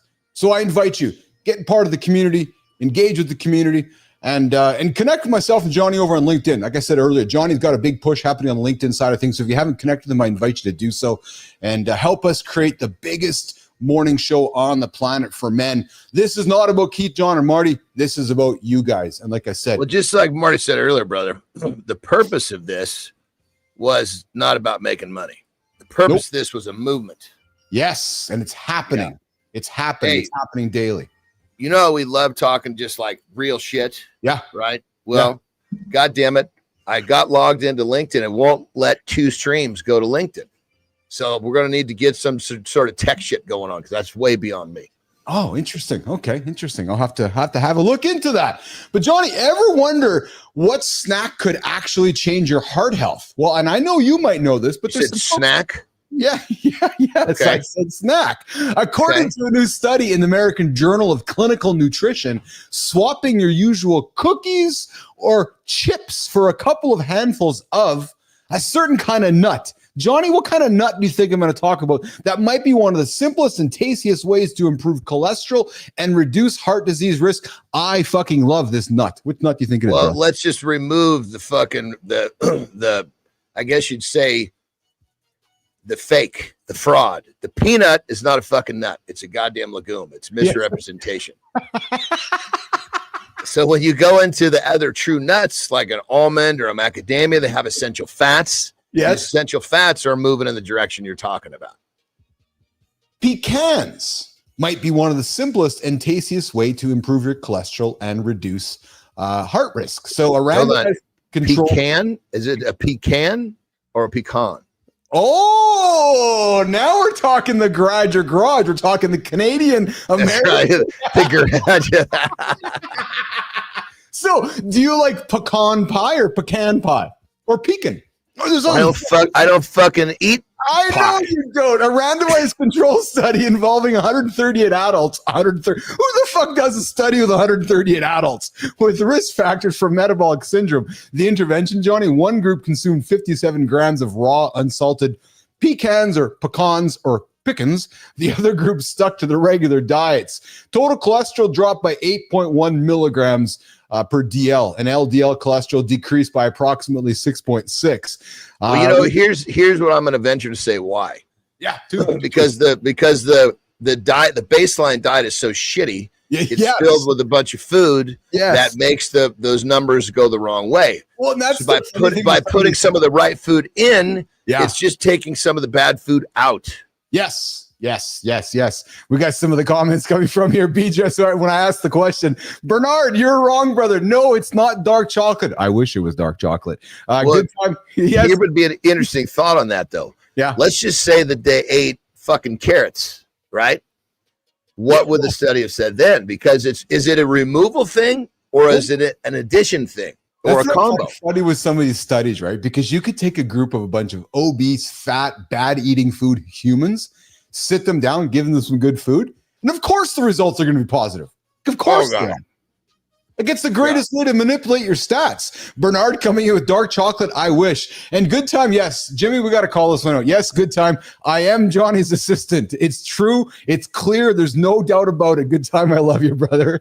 And well, I missed that. What was that? I missed what he said. Because when you leave, I was joking with the nation last week about me being your assistant. So good time here is with Keith is Johnny's assistant. Yes.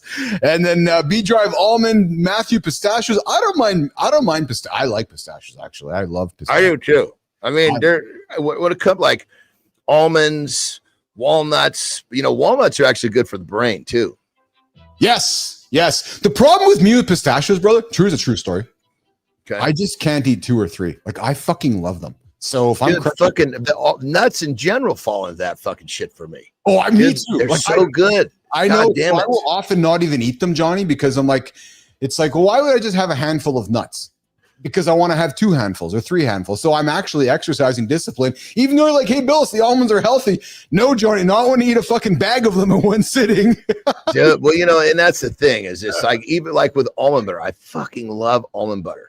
Yeah, so I know. Terry buys it. She has to fucking hide it. You know, it's pretty peanut butter, man. I know what's the texture, right? And I can tell the nations that engage in this as well, because we got Roofy coming in with saying there's a reason it's called pecan, not pecant. Oh, thanks, Roofy. Yeah, my root is full of Bernard, my yard is full of walnuts. There, nice cashews. Oh, you know what? I'm not a big cashew fan, Johnny. Are you a cashew fan? No, the cashew is actually kind of a different nut. I believe it's a nut. I've never been a cashew guy. It doesn't have the same properties. You know, when I was a kid, though, kind of funny side note. Yeah. When I grew up on a farm, there was a chunk where about 5 years I grew up on a farm. It was an amazing time in my life.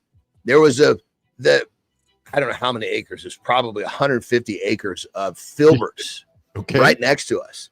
So I would, as a fat little sucker, I'd just take a little nutcracker out and go sit on my fat ass and just sit, because they would fall to the ground. And I'd just sit there and crack those, because, you know, a filbert, you can't crack that thing by itself. No. You know what I mean? I know exactly what you mean. Yeah. But those were good. Oh, my God. Before they were dried, it was such a different texture, almost like they were kind of almost a little creamy, if you will. Yes, yeah. We got Adam Holroyd. Is it a pecan or a pecant? Yes, exactly. Lady Drew, cashews and pistachio nuts. Yeah. Roofy, as long as it's not chin nuts. Roofy, really? Because then you have a dick in your mouth. What the hell are you talking? Oh, Jesus Christ. Nuts are meat. I didn't keep that. I didn't see that one coming. B Drive comes in with nuts are meat. I can eat all the meat, nuts, and potatoes you have. I'm Irish. That's pretty good. Johnny, let's go from nuts to chia seeds. I know we had a conversation with Jory a few months back about chia seeds. Are you a chia seed guy? You like chia seeds? I like chia seeds. I do like them, but where I like them the best is I have this, well, I shouldn't say Terry. Yeah. Has this recipe to make this kind of like tapioca-ish pudding with chia seeds. And it's fucking amazing. And it's really low sugar, high in essential fats, high in protein. It's amazing. Chia seed water or the tapioca thing you made, and Lauren makes it too, Johnny. You know, obviously chia seeds promise hydration, digestion, and even weight loss, right? Because of how they work. But if you don't know the whole story with chia seed, you can end up bloated, backed up, or worse, accidentally canceling out your meds, so to speak. Johnny, when you eat chia seeds, do they bloat you up? Well, I mean, Christ, if you ate that much of anything, it would bloat you up. I mean, so here's the thing. They're going to expand. So what you want them to expand before you eat them, because they're probably going to like more than double in size. Well, it's funny you said it, because I get interrupted here. Chia seeds can absorb up to 12 times their weight in water. Yeah. Oh, yeah, dude. Oh, yeah. Mike McQuillan, Johnny, comes in and says, chia seeds, holy gut bubbles. I tried. I really tried, because that's exactly what that's because everybody, you're doing it wrong. You got like this this tapioca version that, or even if I'll put them in my egg whites, I let them sit overnight. Right? Because you need them to expand, because if you eat this, you know, if you eat these things and they expand in your gut, you know, that's got to be a terrible experience. Well, yeah, because I think that's exactly what McQuillan is talking about. Yeah, so you got to kind of understand how to use them. You know what I mean? Yes, it can cause, because chia causes digestive issues, bloating, gas, constipation, and can interact with medications. B Drive coming in with it's like soaking beans. Well, it's like a fucking steak knife. You got to understand where the handle is. If you try to cut your fucking steak holding on to the blade, you're going to have some problems. Yes, you are, actually. Yes. So understand the chia seed, understand its function, understand how to use it, and this conversation is gone. Yes. Well, and to me, the main point of this conversation was, yes, it's going to bloat you. Yes, it's going to cause some issues. But to your point, it's knowing how to consume it and eat it so that it doesn't cause the issues that that might be causing you some constipation. Well, when we say yes, it's going to bloat you, it's because you're holding the fucking steak knife by the blade. Yes, you are. Understand how to use it, and you're going to be fine. Oh, man. All right, here. Let's see what we got here. I'm looking at the clock, looking at the time here. Here's what we're going to do. We're going to walk Johnny out of here, Jimmy, and we're going to move towards our community corner segment. Johnny, what do you got going on the agenda today, brother? So we are hitting the road. Yeah. We're hitting the road, I think, about shortly after 10. Oh, nice. Okay. So, yeah. So I've got a little bit of some business handle, some client calls, and I still need to pack, but I'm only going for a couple of days. So a couple of podcasts, a couple of good training sessions, some collaboration. So it's going to be a fun trip. Bernard's wishing you safe travels. So tell me when you pack. So does packing? Because we got a bunch of guys tuning in right now. Does packing take you like 8 seconds, a minute, or does Terry pack for you? Do you pack yourself? Well, I pack myself because I'm a weirdo with what I like. So I just it's really simple. Everything's a system for me. First thing I'm going to do is I'm going to pack the food. Yeah, make sure that I have enough food ready to rock. Yeah. That's done. Now the pressure's off. Then I go and I look at, okay, here's the days. I go from the bottom up. Which shoes do I need? I need training shoes. I need shoes for these podcasts. And then I need some sort of flip-flop if I'm just bopping around the hotel or whatever I'm doing. Then I need some socks. Then I need the underwear. Okay, then I'll go through my days. I'm going to need pants for this, shorts for that. And I just work from the bottom up. Yes. Lay it on the bed. Once it's there, put it in the suitcase. Bam. It takes me max 10 minutes. It's funny. I do the same thing. I work from the bottom up as well. I do actually. I think about, okay, socks, underwear, and I start planning it through, right? And of course, good time is making sure that you got the pocket meat is a must, right? So, and good time, you check out Johnny's Instagram. He dropped some, Terry was making some burgers for him yesterday. So I know that Johnny's got the pocket meat. I'm pretty confident Johnny's got the pocket meat ready to go. Oh, that's like bringing a toothbrush. Yeah, baby. That's awesome. That's awesome. What thing I've never understood? Like, my mom packs for my dad. I'm like, and God forbid Laura never packs for me. I'm like, that's just fucked, frankly. Well, the thing about that is, it's for me, there's certain things that I want to wear. There's certain things, and I've got a closet full of shit, and sometimes I will like my training shoes. I'm going to pick my training shoes on what I'm training. Yes. I'm going to pick what I'm going to wear to each podcast based upon the host and how he tends to dress. So there's certain things that she couldn't pack for me. Now, I guess the way I'd look at it is if I had a life where she could pack for me, fuck, it might be boring. Well, I want to be the one deciding what I'm going to wear. I don't know. But if everything that you fucking have is so fucking similar, it doesn't matter. Well, that's exactly it. Yeah. That's exactly it. That's exactly it. And also too, I used to pack for like Jesus Christ. So I'd be in Japan for 3 weeks. Packing for 3 weeks, you got to pack a whole week's worth of shit and you got to wash it all. But packing for a whole week, packing for 2 days is a fucking joke. Packing for that kind of time. Yeah, good time packs for himself as well. So, which is good for you. Good time. That's a good thing. I'm good for you actually. And we got B Drive coming in with a recall on some jerky beware. Hey Johnny, you got 2 quick minutes? We didn't hit our habit stack, dude. We got to hit our habit stack. Yeah, I know. As I said to you last night, I'm working on getting them into the show here. As you know, we also extended our time with Rich today because Rich was so good, and I just had to keep leaning into him, right? So, I sent him a message yesterday. We're just going to talk in front of the audience here. My goal is this week to work that into where it falls into into our schedule here. But yes, I want us to own that. So trust me, I'm working on figuring in where it's going to fit into our conversations right in a minute. So, when I think this is as we just kind of like brainstorm in front of everybody, I think what we should think about is having a framework. Right? Yes. Maybe it's a 10 total possible stacks that starts from the time you wake up and will, which times of day you put these in is kind of up to the person. Yes. Right. So maybe we create a total of 10 possible stacks throughout the day, but then in each different time slot, you're going to have a multitude of different things that you could do. Yes. So we can create like perfect example, waking up, your alarm going off. That's the first trigger. Right? Yep. And then there's going to be a series of things that you could do right when that alarm hits boom, we'll have, okay, here are 5 things that you could pick and stack in the first habit. Right. And so it's, you know what I mean? So that way we can kind of build out this framework. I'm all over that. I'm a huge fan of that. For me, I'm just sitting back looking at where we're going to fit it into the show. So yeah, I'm on you.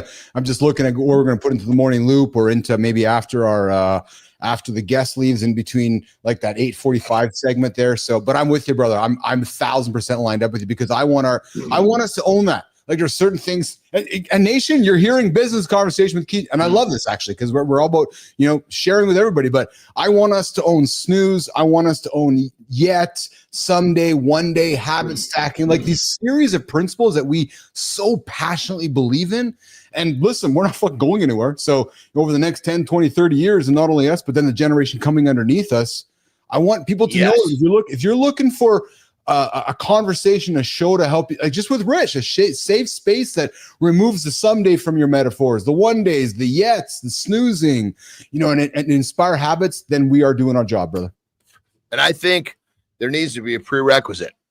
If you want to join our habit stacking framework, you have to, and this is an honor system, because we're here to help you. It's not like, so I think what you have to do is you have to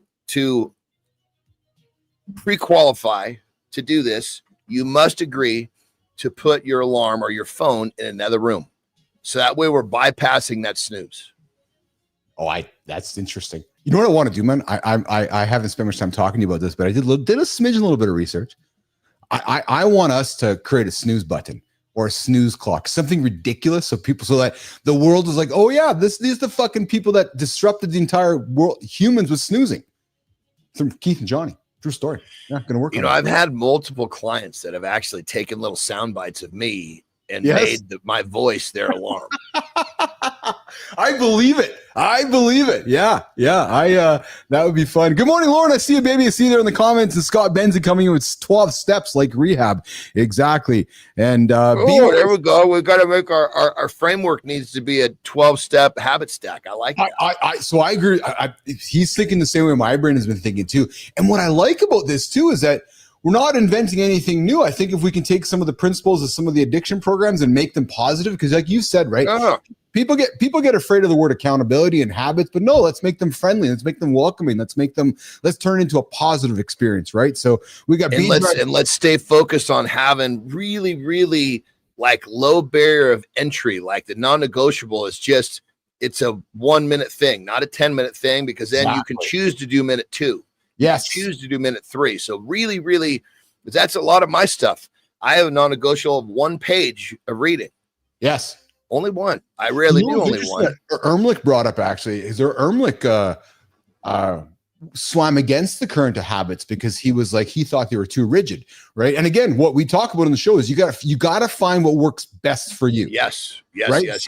And that is something I know I'm passionate about, Johnny's passionate about, and what our role is just we just keep throwing up things for you guys to consider, and then pick something that works best for you and works well for you, right? So and that's why when we have our framework, maybe we have 10 possibilities for habit 1. Find one of those 10 that fits with you. Exactly. Good time, 7 a.m. start time. No, we're still doing the 8 o'clock Eastern time, still 7 o'clock in my world. Good time. Yeah, exactly.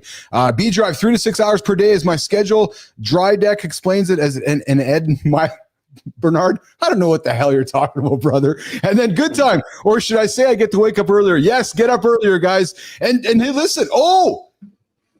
As before we walk Johnny out of the lab, I gotta give Johnny some big news that I learned last night that I know is going to make him really happy. I know you're a fan of AJ Zeglin, aren't you? Yeah, of course. We had a great chat last night. AJ has agreed to join the show 3 days a week. Nice. Yes. So starting next week, AJ is going to join us Monday, Wednesday, Fridays. This week, he's going to be on Tuesday, Thursday, Friday. My goal here, guys, is to open up Fridays to free for all Fridays. So we're going to I'll host some fun, different topics, but ideally, guys, I want to invite you guys all to the lab. So ideally what I'm going to do is throw the StreamYard links up there. And if you're a member, you get first access. So Holroyd, you can come in here. Lady Drew, you can come in here. But Bernard, Roofy, anybody wants to join the conversation with Keith and Johnny and Marty and whoever is going to be here, I want to open up this that's a great idea that basically we can make our premier members ability to come on Fridays. So there's 3 levels. Get to that top level of commitment with us in supporting the show. And Fridays, you'll have a link that you can come in from whatever time to whatever time. And here's the fun thing, Johnny. You and I control access. So you and I can sit here on the other side of the green room and point at all those motherfuckers sitting there. They're trying to get in.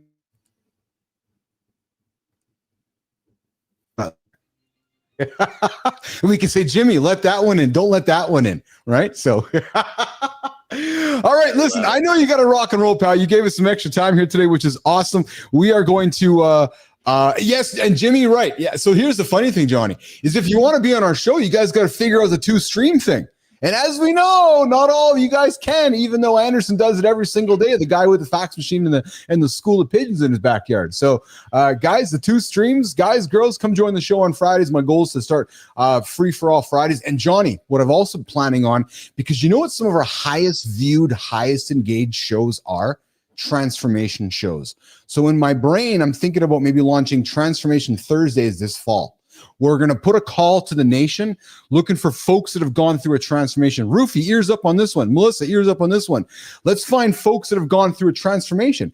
Like, are we talking like physical transformation or like spiritual transformation? What kind of transformation are we talking? How about all the above, buddy? How about somebody who's maybe lost 300 pounds? Maybe somebody who's been in the gutter like Rich, who had to reimagine his life, right? Or your transformation through your addiction struggles. The idea of taking somebody, what I want to do, John, is help tell people stories, right? Where they started, where they went through, and where they ended up. Because I know that, you know, transformations are inspiring and people get inspired by them. And we know that when somebody hears something, you know, and I'm seeing it in the comments, it triggers something in somebody. And somebody might have heard Rich Erlich today going, I'm not loving myself right now, and I got to figure that out. Right? So that's kind of some of the ambitions we have here, pal. Benzie, yes, we want to have you on the show, brother. Must log into the show as a step. Exactly. We'll get Benzie on the show. And Rufy, let's get you on the show on Friday as well, brother. So Free for All Friday is coming up in the lab. But hey, we're going to get to the community corner. We're going to walk Johnny to the lab so we can get into the car and drive out to Nevada. And brother, I'll see you 24 hours. Okay, pal? See you in the morning. Good show, brother. Good show. Yeah, you too, pal. Yeah. Right on. All right. Johnny's going to get out of here, guys, and I'm going to look down and nod at you guys while I focus on my buttons. Oh, Jimmy, do you hear that? Jimmy, here comes the violin. Here it comes. Hold on. Here it comes. Here it goes.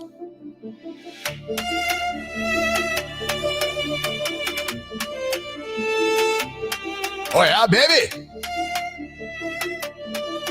Still love this tune. Thank you, Lady Drew. Yes, guys, we're growing the show. Let me take some time to tell you all about it. We're growing the show. Our ambition is to get it to 4 hours. Working on a third hour, working on a fourth hour. Working on a third hour, talking business.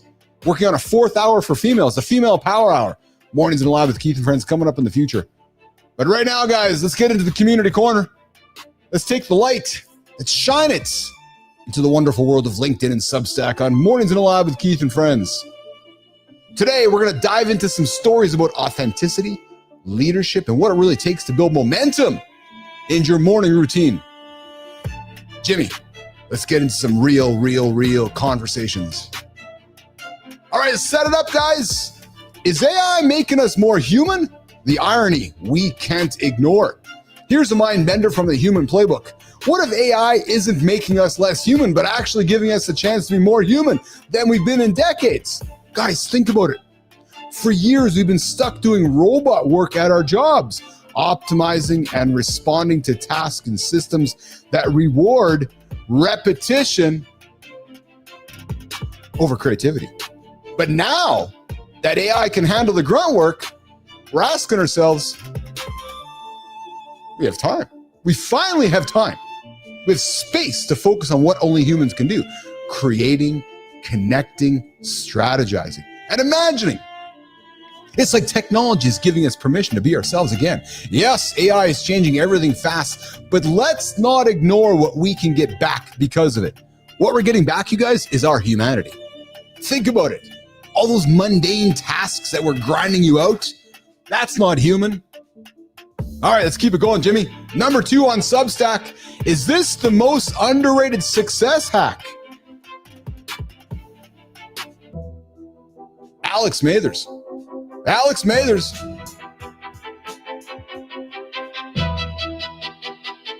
Is dropping some serious wisdom. Serious wisdom. The biggest success hack isn't grinding harder. You heard about it this morning on the show. It's staying cool when everything goes sideways. He says never react in anger and nurture calm like it's your highest purpose. Why?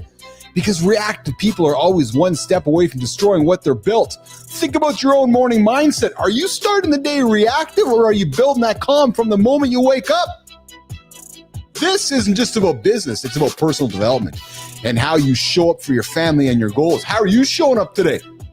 Are you showing up for yourself? You showing up with your own love? Ask yourself. Ask yourself.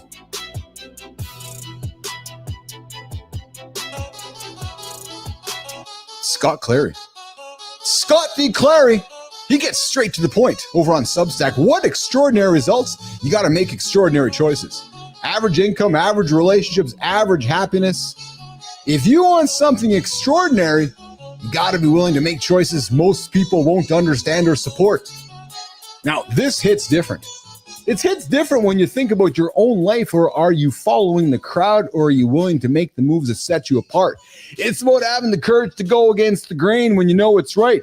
It's having the courage to say no, and having the courage to say yes when it's time to say yes.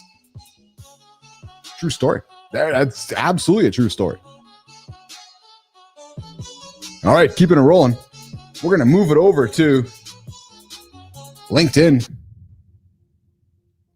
Tantrums at the top. Why men get a pass and women get penalized. Yeah, I said penalized.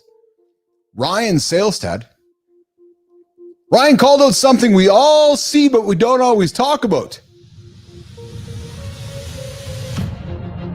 We've all been watching 2 of the most powerful men in the world act like kids fighting over the last juice box. Yeah, Elon and Donald just getting after it. But that's not what Ryan is focused on. He asks, could a woman in leadership get away with this? Oh, that's a great question, Salestad. Here's the reality. The answer is no. Could you imagine 2 women acting the way that Musk and Trump were? Because the stereotype says women are too emotional to lead. But the data shows that women are actually less likely to act on emotion in tough times. Meanwhile, men's outbursts, they just get labeled nonstop. They're labeled as power moves. Oh yeah, that guy's flexing his muscles right now. Where, oh, she's being a bitch. Really? Really? Not just in politics, but in our own teams and families. So guys, I invite you to ask this question. Are we holding everyone in the same standards just because of their gender? Really? And if not, it's time to take a look in the fucking mirror, you guys. Just because she has power, why are we judging her differently? Just because he has power, why are we judging him differently? It's true. All right, let's keep it going, Jimmy. Let's keep it going. Let's keep it going on LinkedIn. Robin Boulanger, championing Indigenous youth and women in sport. This one comes from my own backyard. Yeah, baby. True North Sports and Entertainment celebrates Robin Boulanger, the first recipient of the Winnipeg Jets Celebrating Women in Sports Scholarship. She's a former medalist, coach, and advocate who spent over a decade creating space for Indigenous youth in athletics. Her mission is clear: grow the game while making sure Indigenous athletes see themselves in leadership. For anyone interested in athletic performance or mentorship, Robin's story is about using your platform, nation, to lift others up and build something bigger than yourself. All right, we're in the community corner, guys. The energy is ramping up. We do this to get you guys throughout your day, to bring the community into the lab, to celebrate the people that make up Mornings in the Lab with Keith and Friends. Let's rock and roll over here now. All right, LinkedIn number 3. When your brand feels fake, it's time for a realignment. Yeah, there's a true story. That's an absolute true story. Emily Lyons gets real about something a lot of us face. What happens when your online presence starts feeling performative instead of authentic. She shares stories of women who completely shifted their digital identity, not because their brand wasn't working, but because it stopped feeling like them. Whether it's Meg Farley leaving teaching to travel full-time or Evie Capronis turning a layoff into a six-figure business, these moves are about alignment, not analytics. This is a gut check for all of us. Does your personal brand reflect who you really are? Or just who you think people want to see? Ask yourself that question, you guys. What's the truth? Is it really who you are or what you want people? Are you curating what you want the people to see, or are you showing up with reality? Ask yourself that. So, Business Athlete Nation, are you ready to make those extraordinary choices, master your emotional response, or get honest about your own authenticity? Listen, let's keep these conversations going, because that's how we build real accountability and start each day with purpose. And if you want your story featured on the show, follow us on Substack, inside.baffle.ai. Follow us on LinkedIn and tag us in your next post. And hey, Melissa, here's what we'll do. You want to be featured on the show? Subscribe to the community. Yeah, $2, $10, $20. Make some content. We'll get you up on the show. Good times coming in for our, what am I calling it, Jimmy? Free for all Fridays. May have to do a call-in for people that can't figure out how. That is my goal. I really want to bring some old school call-ins. You know what'd be fun, good time? We could just prank call some folks. Order some pizza. Just do some crazy shit. That'd be fun. That'd be absolutely fun. B-Drive, extraordinary sacrifices. That's what we need to take, guys. To have extraordinary results, you need extraordinary sacrifices. All right, Jim, let's keep it going, brother. Let's get over to the Creator Spotlight. Yeah, the Creator Spotlight. You guys know what that is. It's where we take somebody over on LinkedIn and Substack. We take the big old Mornings in the Lab spotlight and we shine it on somebody doing exceptional work. And then we invite them into the lab and we celebrate them some more to show people what the hell is happening over here on Mornings in the Lab with Keith and Friends. All right, you guys ever followed a program so rigid it made you hate the gym? Well, I can tell you, you are not alone.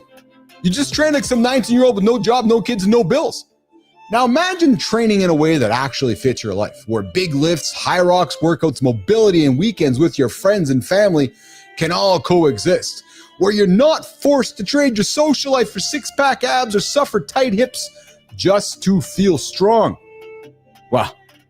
One coach cracked that formula. They did. And they spent 10 years landing high-performance teams. He spent 10 years leading high-performance teams in build-up. Oh, man, I just lost my words here, Jimmy. I just got distracted by my music here. Sorry, guys.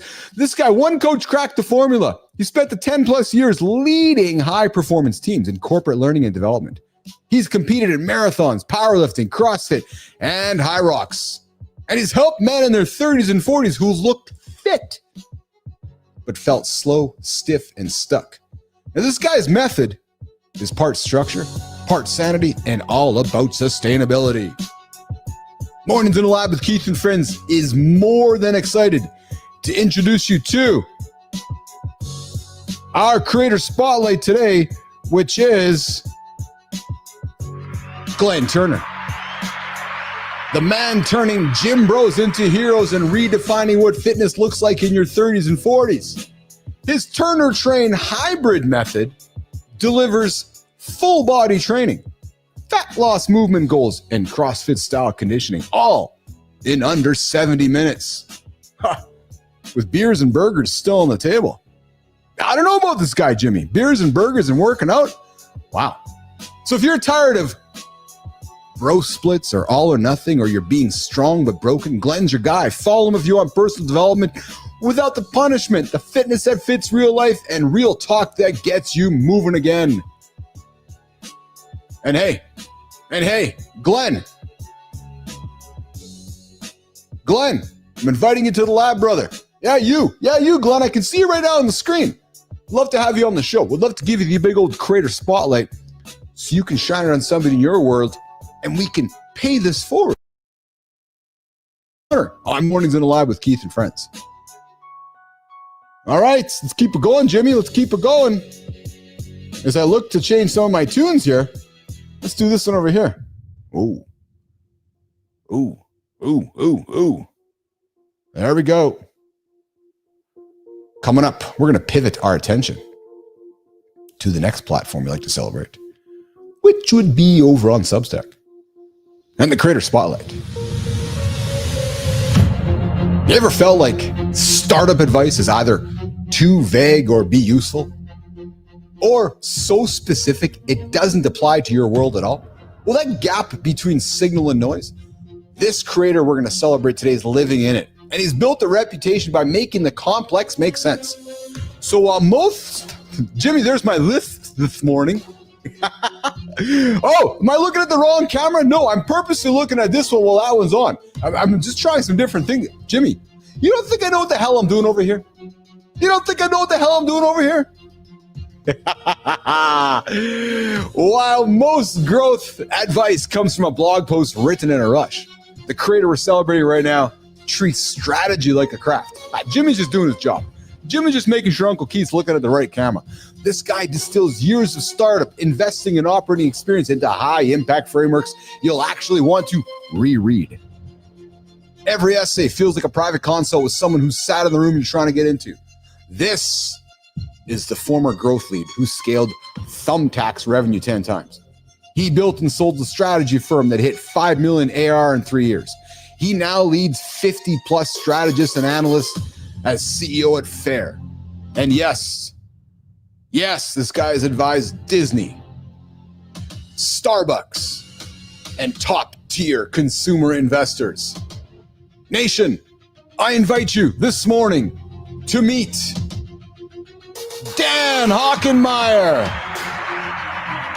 the man behind Dan on Substack. He doesn't post often, but when he does, it changes how startup leaders think. So if you're a founder, an operator, or career builder looking for rigorous BS-free strategy writing, you need to be following Dan. Where do you find Dan? On Substack. Yeah, true story. Dan Hockenmeyer, the mind behind Dan Hawk's essays on Substack. And Dan, here's how it works, brother. Would love to have you on the show. Yeah, you, Dan. I can see you right now on my screen. Would love to have you on my show. To do what? To do what? To do what? To celebrate somebody in your world. To celebrate a creator in your community. To bring them forth into Mornings in the Lab with Keith and Friends and celebrate the next creator spotlight on the next community corner. Woo, baby. Jimmy, the energy this morning, brother. Woo, baby. I think it's time to wrap it up. Coming to the top of the hour. What a fun show here today, guys. What a fun show. I'll be frank. I didn't expect it to go where it went. I had a whole different train of thought with Rich Erlich, but as you know, we lean into what's happening and we just get after it. Mike McQuillan coming in with, I just got tabbed to speak in an hour from now. Don't get ready, stay ready. Mike, that's awesome, brother. And you know what I love about that, pal? Is I know you're ready. I know you're ready. I know you get up and get after it every single day. So when somebody does call and ask you to step up, you're like, yeah, I'm fucking ready. You're always on deck, living a life of on deck. What I like about you, Mike, is that you live proactively, not reactively. And that, I think, is a lot of trouble a lot of guys have. Is you're always reacting. All right, so good for you, brother. Good for you, and get after it. Come back and tell us tomorrow how that experience went. All right, let's do a quick wrap-up, guys. The show started with, well, let me look at my notes. Let me look at my notes there, Jim. While I'm doing that, reminder, guys, I invite you guys to subscribe to Mornings in the Lab with Keith and Friends. $2, $10, $20. It'll get you into the community. We're opening up the Free For All Fridays. Gonna get some special, crazy stuff from us. We got the Morning Store, themorning.store. Thank you to Adam Holroyd for buying a hat. You guys looking for some true story hats? Mornings in the Lab hats. We got new product being released. But guys, we kicked off the show today with Rich Erlich. We talked about a poll we ran last week about how many times people snooze. We got into the honesty expert at Harvard who was fudging. Listen, it was an expert on lying, and they were lying the whole time. Yeah, true story. So I invite you to go back and listen to that as well. Get after it, B-Drive. Bernard, I appreciate you. Bernard, I appreciate you hanging out with us daily. I got nothing but love for you, man. Get after it. Get your chores done. We'll see you tomorrow, okay? Accountability check-in. We got into burnout. And, of course, as Rich Erlich, we talked about his journey through life, including the discussion about Dad Burnout. And Rich, his vulnerable soul, revealed things in his life through the safe space we created here on Mornings in the Lab. We got into the deep dive. We talked about the Dad Burnout, you guys. The morning solutions that no one's talking about. And then we got into what kind of nuts are going to help your heart health. Guys, it is pecans. Eat those pecans. And then we also talked a little bit about today about checking our nuts, guys. Listen, testicular cancer is at an all-time high, so make sure we're checking our nuts, guys, so that we are living a full, free life. And then we also talked about chia pudding, chia water, and how it's going to bloat our bellies. So know what you're eating or drinking when you're eating those chia seeds. And I think we got through all of that. Guys, I did not get to our blue sky conversation today. I'm going to put it on the table into the parking lot. Why? It's a platform out there. Some of you might be going, what the hell is this blue sky stuff? What is Threads? What is Mastodon? All these brand new social networks. We're going to spend some time teaching, educating, informing, and helping you guys embrace some of these new platforms. But until then, I'm going to get out of here. Jimmy, I think it's time to go. Jim's it time to go? I think it is. Yeah, coming up tomorrow, the imposter syndrome. Real men share their morning mental reset. Chad Rawlings is joining us here for Center Stage. That's tomorrow. So here's what we're going to do. We're going to bring that up. Guys, I'm your host, I'm Keith Bilous. I'm very privileged, grateful. I get to do this every single day with you guys here in the lab. On behalf of Johnny, Marty, Rich, Lady Drew, Adam Holroyd, Scott Benzie, Bernard, Good Time, Jimmy, Roofy, Lauren, Walter Thomas, what's shaking, Walter? Good to see you there, brother. And the entire gang joining us this morning on Mornings in the Lab with Keith and Friends. A lot of love for you guys. We'll see you guys tomorrow right here, 8 o'clock Eastern Time, LinkedIn, YouTube, and X, and Substack. And remember, join the Mornings in the Lab community. I invite you. Click the link. Join it. Well worth your time. Well worth your money. There you go. Jimmy, let's get out of here, pal. We'll see you guys tomorrow right here, 8 o'clock.